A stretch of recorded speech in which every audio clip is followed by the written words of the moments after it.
All right, welcome back to Snow Panda Gaming, ladies and gentlemen, and welcome back to Crusader Kings 2 and the Wessex tutorial, part 2. Last time we went through all of the what the counties and buttons in your personal screen do, and also these country-specific buttons here. Now we're gonna have a look at the pop-ups we have. So we have new important decisions. If you click on it, left click, you will go to the screen it's referring to. So we have decisions we can do. All these, you can do them by clicking this, and it will like promote a commander, will lose me prestige and gold, but we will get a new commander. So that's what that pop-up means. We don't actually have to have it on, so we can right click on it. You get these two buttons. You can disable for now and disable completely. We will disable dismiss for now because it might be interesting when we get something actually worth noting, but these are not really something we need to do right now, except recruit court physician actually. Court physician is a minor title. I probably actually forgot to show these minor titles in the last episode. It's the dude who's your doctor or medical person in your court. So when the diseases come, and they will come because this is medieval times, this is the dude who will try to cure those diseases.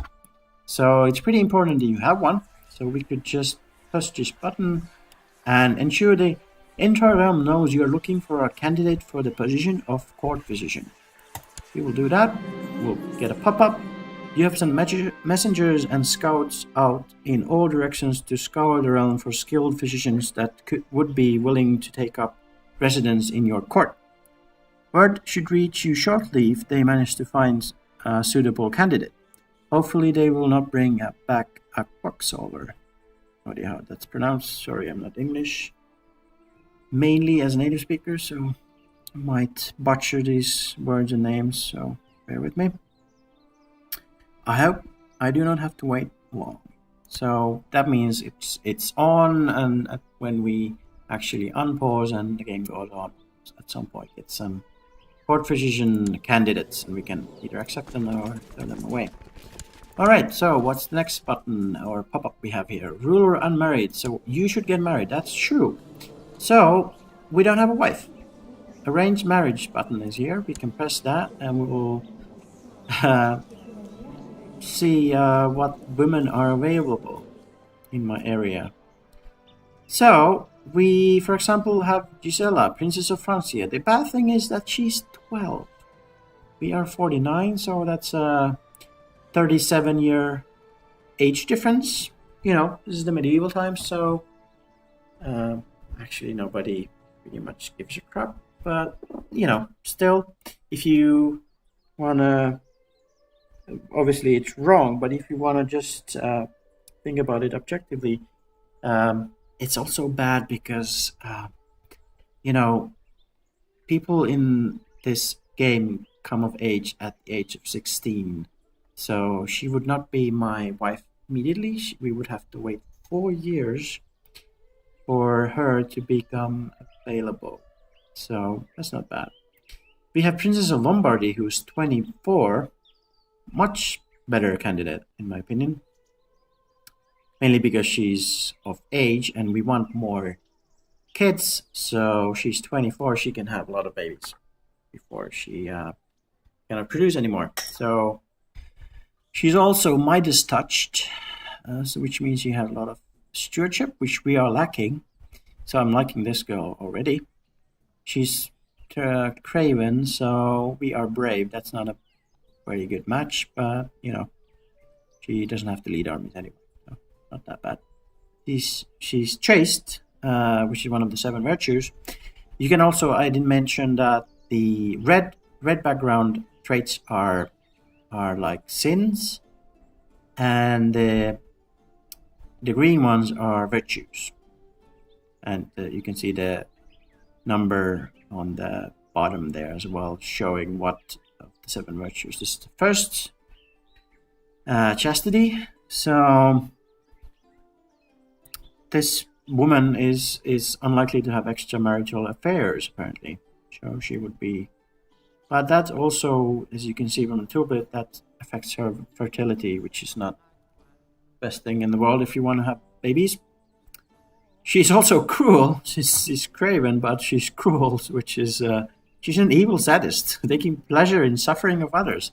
That's not nice, but she's also diligent. So there's a lot of good things about her, but also not the best of personalities. Also, she's chaste, so fertility is a problem. But she would be a princess of Lombardy, which would mean that this big nation here, big strong nation of Lombardy, we would get a non-aggression pact. And if my personal opinion with the king of Lombardy, King Desiderius here, would be good enough, we could form a military alliance, which they would hopefully help us in a war, and we might have to help them in a war. The bad thing is that they are actually pretty far away, so them actually helping us might not happen. But I've actually played this Kingdom of Wessex before, and I had an alliance with Lombardy, and they actually sent ships and men to help me. So it's not unheard of. Anyhow, what else do we have? We have another Princess of Lombardy. He has apparently 3 children at least. And then we have some courtiers. You will get prestige as well if you marry to like above you, sort of like you're basically a dukedom. So if we marry a princess from a king, we will get a lot of prestige, and people will honor us more, which is good. Not the most important thing, but it's good, and something you should keep in mind. Also, you could sort out by clicking this button here. So if you require like a diplomatic wife, you can search for them. The reason for you to need these stats is that you get, I think it's half of their stats. So like we have state stewardship is really low. We have 4, and because of that, we cannot actually hold onto these 4 lands. We would require someone who's really good at stewardship, like this Princess of Lombardy. So she's looking like a really good candidate at the moment. We would get half that, so that would be like what, 7, 8, maybe 8 something, which is a lot. It would probably push us above the threshold of 4, so we could actually rule this country without pissing people off. So she's looking good. Also, you can, if you want a specific trait, you can write them here. So if you want like a brave one, this will sort out all the brave girls that are available. I mean, she's nice, but she's 40 already. The chance of her getting children to us is really low. Let's see if we have any geniuses here. Nope. Do we have any quick ones? Nope. Do we have any attractive ones? No attractive ladies. That's interesting. But obviously, that just means that the person is like the best looking person ever. So, right. But I think I'll just, for the sake of this game, I wonder what happened there, because it actually, yeah, there she is. Okay, just wasn't working. Good. So let's ask Gerberg here, Gerberga, who's the daughter of King Desiderius of Lombardy, to marry us. I mean, we are 25 years older, but yeah, this is medieval. Who cares? So what you do is you go here and choose your person and right click on it. This will bring you to this screen, arrange marriage. So propose that King Signwolf, that's me, and Princess Gerberga will get married. As a king, we get 3 prestige for marrying into House Alakisling, which is the ruling house of Lombardy, and 100 for marrying the relative of a king. You can also click this, which will mean that the any children we get will be of the mother's dynasty and not yours. But obviously, we don't want that. This will also result in a non-aggression pact with Lombardy. So if you want to attack a nation and you don't want to get a non-aggression pact, it's just a good to know thing. But that's also means that we can hopefully get the alliance with Lombardy later on. But let's do that. We will send a proposal. It will take a few days for them to consider, and then we'll get a result. So that's that pop-up done. When we have unmarried heir as well, so our son is not married either. So we need to find a wife for her, for him. He's really good at state stewardship. That's good.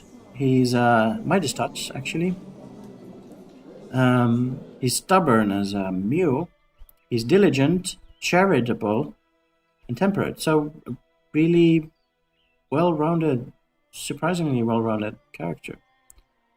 So what would we need? We would probably need state diplomacy. So good in diplomacy. We don't have anybody.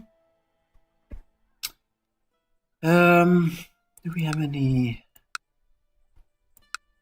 We don't have any like high-ranked person, like princesses or something. We would like to marry. So as we get half of the stats, I think diplomacy is really important as well. But we don't have anything that's really good at it. Like she's 40 though.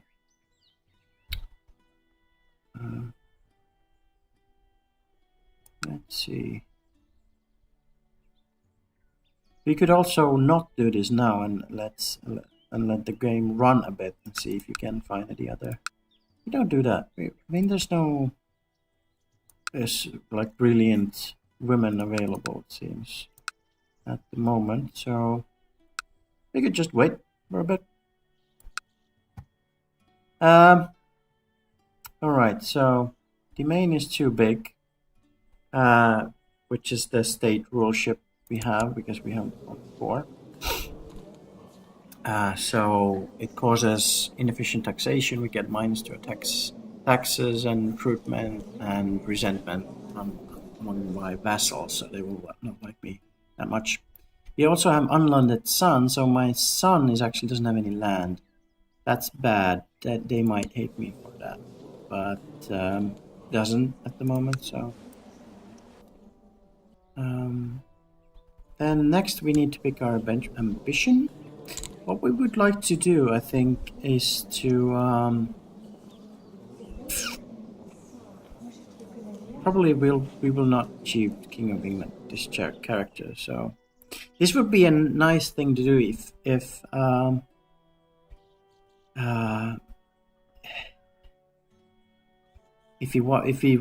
we would have a chance to create the Kingdom of England, but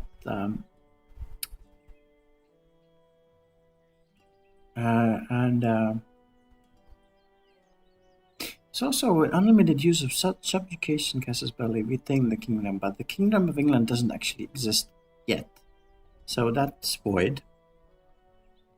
If the fabricated claim consular mission is available, it may acquire a claim on England with this ambition. But again, the England doesn't exist, so that's voided. There is also reduced cost of creating the kingdom if it does not exist. So, but we cannot create it yet, so this is a bit useless.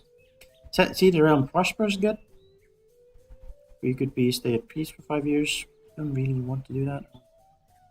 We already have a dude claiming Sussex, so we could also build a war chest, but we're most likely gonna be building a lot. So I could just try to become exalted among men. 1,000 prestige, or we could just not use this yet, but we'll do it for the tutorial purposes. Become exalted among men. That's my ambition. Then what's next? Pick character focus. So yeah, that was this button here. So what do we want to do? We will get married soon, so do we probably want to focus on family? Because that gives us fertility and will hopefully focus on family and basically fuck the shit out of our wife and hopefully get a lot of children. So that's something we could do. I could actually wait because if I would really want to get this domain size uh, above 4. So when we get married, probably we will probably get past that 4, but we might not, and then I would probably want to boost it even more with rulership. But we'll see if that's necessary. So we'll just not do that yet. Special titles action possible. We can set crown focus. What is that? Well, that's this button here, I think. Ooh, that one. Make crown focus. Set Wessex as crown focus. Wessex will become more likely to prosper and may receive special events. Only one county per crown focus at a time. Only one county may be crown focus at a time. So, there's this new thing called prosperity. Not sure where it's actually indicated, but it will show here as I think it's an icon here, which will make if your county is not rated, or if it's generally just doing good and prospering, it will increase the taxation and people will be happy and so that sort of thing. So we could make crown focus. We will show this crown here to our capital. So now this is more likely to prosper and develop. There's also, what I didn't show here is these technology things. It's totally related technology as well. So if it's prospering, it will increase these advances and the country more likely to advance in technology. Anyhow, so we won't pick the character focus yet, and there's special minor titles. Alright, so there's also court vision. We're looking for that now. These are titles which hold no land, so it will give opinion bonus to that person who you designate as that, like this master of horse here. So if you have like disgruntled vassals and they're like just about not liking you and you want that extra buff, like this gives opinion +5. So we could choose, like, it wouldn't matter for this guy. It's -40, so he would be -35. He would still hate us, but these people who are on the verge of liking us, we could choose that. Some of them actually have some meaning, like this cupbearer will serving me drinks, but that person can poison me. So even though they will like me more because they have the title, if I would give this to like this guy, for example, he could try to poison me and I could die. So it's not good.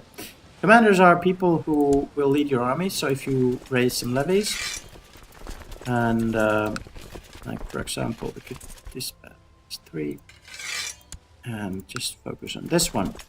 So these, you can pick a character to lead that army, and these are also only the persons who are commanders, and you, of course. So you can designate more commanders. We could disband this guy for now. We could designate more commanders here. We have these 3. We any proper commanders here? No. 8 is the maximum, so I guess these are fine for now. And what else? We have my council as well. It's just showing that if you're how your council is liking you and what their traits are. That this is like a zealot. They are like agendas what these people will try to pursue in your council. The pragmatists are the rest, and this is zealot. So this likes path of least resistance is the one they are aiming for, and this guy wants to have the religion as a forefront in the realm's political agenda. We don't have any leash, so there's no leash control, but you can get invited to that as well if you're good at something. He could be maybe the marshal. Maybe, I don't know. We'll see. All right, so that's the pop-ups. These will change as the game goes on. It's just pop-ups, but will that like require attentionals, most likely. So we also have these buttons here. These are like you have your wealth, how much money you have, your prestige, how much prestige you have, and how much you're getting prestige per month. Piety, your how religious you are, basically. Your domain size, which is how many counties you can actually own as a count yourself. Vassal limit, you have the realm size, and then you have score. If you don't have any score, score is based on, I believe, is it? I think it's your prestige when you die. So that's like, there's no end to this game except you dying or reaching the end date. So the score is just there. It doesn't really mean anything. You have outliner, which shows all your domains, which you own, how much they make, what's their port level, and how much levy army they have. Port level is here, and I think that shows how fortified the place is. Like the city doesn't have any walls, so it doesn't have any fort. But we at least have. Is it showing that? Oh yeah, we at least have some here. I think because this is a castle, it ultimately gets 3. Yeah, that's what it showed actually in the total. So that means how easy or hard it is to take over and raid up. Okay, then we have all these map modes. These are very interesting as well because it will give you a lot of information in very quick fashion without the seeing a lot, reading a lot. So first you have terrain. So there's different terrains as well. If you click here, you can see the terrain here. I think it is.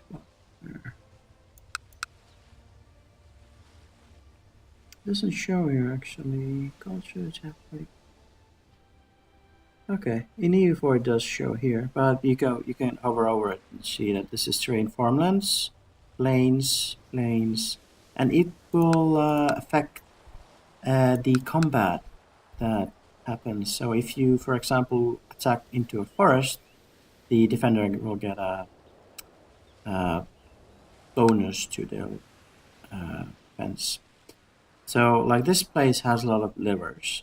This here shows that what counties between this county and that will have river, and this is basically everything. This is so when attacking over a river, the attacking army will get a combat penalty. So that's the reason for that. So that's why sometimes it's fun to have a look at the terrain. What's anywhere when you're trying to plan your attacks and whatnot. You have the realms, which is usually what I have on. We will show you all the independent realms. Then we have diplomatic relations. So whatever region you have selected will show like opinions of others. The game hasn't started yet, so there's no modifiers. It will also show, like this will show on the different color, the tributaries of Mercia. You have religious map mode, which we already went through. There's different religions in the game, and they hate each other usually. These white ones are holy sites. So like Canterbury is a holy site for the Catholic faith. And we have Cologne here, which is also a holy site for the Catholic faith. So there's different, if you click on a region which is, this is like Slavic holy sites, if you click on Slavic state, and Tengri are here. And there's like Medina and Mecca are obviously holy sites for the Islamic faiths, Sunni faith in this case. And there's also military differences there. If your combat takes place here, the defender will get a defensive bonus. So, they want to defend your holy sites and so on. Alright, there's cultures map mode. I think I pretty much went over that as well. If you own like we are an Anglo-Saxon culture, if we own a place which is not my culture, they will not like me that much. You can try to culture convert them, or you can actually convert yourself to a different culture as well, I believe, through events. So then there's economy map mode. That just shows that how green the place is, the more tax income they're making. So as you can see, the Middle East era was really wealthy in this time. All these white little snaky things are actually the Silk roads.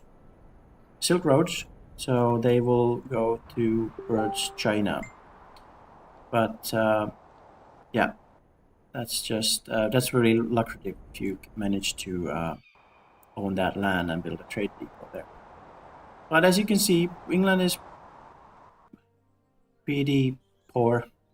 I mean, it's better than East Scandinavia and Eastern Europe, but it's definitely not the wealthiest state in the game.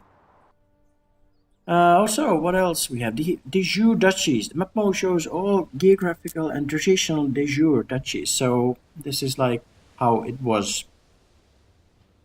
So like you can see that Wessex actually these three counties only. Vice, we own one of the de jure Vice province. So this can be a reason to war actually. These are something you should keep in mind of. So whoever is the duke of that county can get like casus belli, which is reason to war, to get that land back, because traditionally that's what the duchy was about. So for example, if I think is this guy the duke? No, it's not. There's no dukedom of Vice yet, but if someone would get like majority of the counties and form that county, then he would get a casus belli to get the rest back. So those are something you should keep in mind when you're playing. De jure kingdoms, so these are the traditional kingdoms. So, if we get most of these areas, we will get a intrigue here to form England, which is our aim. And but we only have a small portion now, so we don't even get to see the form England button here. But keep in mind that if you want to form a kingdom, you should try to aim to get this land for yourself. And there's de jure empire, so the Kingdom of England is actually part of de jure Empire of Britannia. So if you want to form that, this is the area you need to get. Then we have a revolt risk. We don't have any risk at the moment, but 2 events that can increase, and this is an easy way to see where it's possible that you will get revolts and armies will pop up and you need to defend them. And this is also a good place to see where you might need to send your marshal to suppress those revolts. Alright, then we have dynasties. So all these dynasties are it's basically the house where it's ruling. So you can see that even though these are 2 different empires, kingdoms, I mean, West Francia and Middle Francia, they are also part of the same dynasty. Carling, which is the powerhouse in Western Europe. And that's because both of these kings are of the same house, House Carling. So both are same dynasty. That's also, if you want to spread your dynasty somewhere else, it's a fun map now to see where you actually reached. Opinions is something, it's basically an overview of how people like you. The greener it is, the better it is. So these people don't like me because I'm a zealous and infidel. That's minus 40 for this dude, for example. This is only for the rulers of countries, so vassals and stuff. I'll show there. Direct vassals is something your this will show independent ones, and this will show direct vassals. So all of these are Aquitaine and Maine are directly vassal under this king. So he has 29 vassals. So what's next? Trade zones is part of republics. There's a few republics in this starter game, like this. Amalfi, which is actually part of the Byzantine Empire, but it's a republic. They will build trade these trade zones here, trade posts, I think, which will create money, and that will create a trade zone. Also shows the Silk Road. Governments. So this is what we saw on the first screen before we started the game. Just shows the government types of all these nations. Defensive pacts, if there are any. So like Amalfi has a defensive pact with the Byzantine Empire because it's under Byzantine.